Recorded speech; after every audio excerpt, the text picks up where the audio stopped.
Today, Mongolia is best known for its vast steppe prairies, but if you travelled back to the Middle Eocene, it would have looked very different. It would have been an arid grassland, filled with creatures much unlike those that live there today. So let's learn about Mongolia during the Middle Eocene. The Eocene was near the beginning of the Cenozoic, meaning it was early in the age of mammals.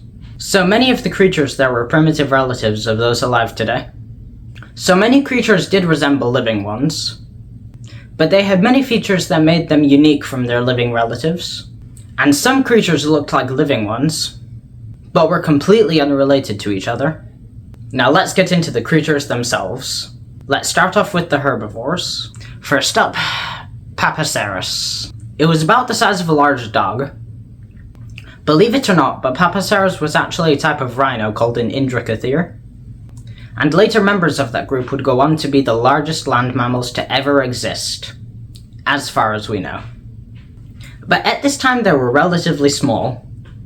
Just a disclaimer, that was probably the most normal animal you're going to see in this video. From this point onwards, the animals get progressively weirder and weirder. Take Gobietherium for instance. It had quite a large nose, as you could probably tell. That made them look kinda derpy, but in a good way.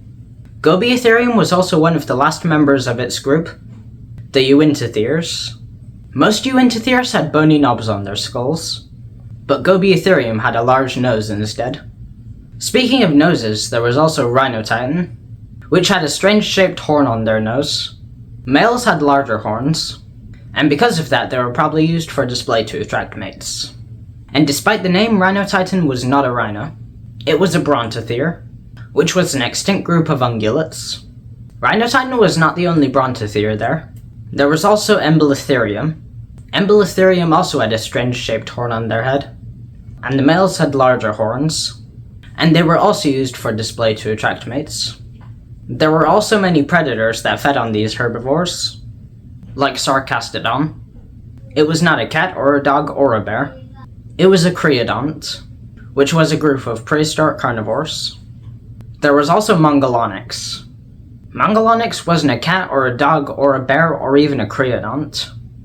It was a mysonicid, which was a group of prehistoric carnivores that walked on proto-hooves.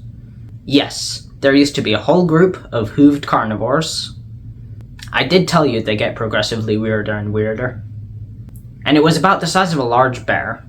And finally, the apex predator of Mongolia during the Middle Eocene, Andrewsarchus. At 11 feet or 3.5 meters long, Andrewsarchus was a massive creature. Like Mongalonics, Andrewsarchus had proto-hooves, but Andrewsarchus was not a mysonicid.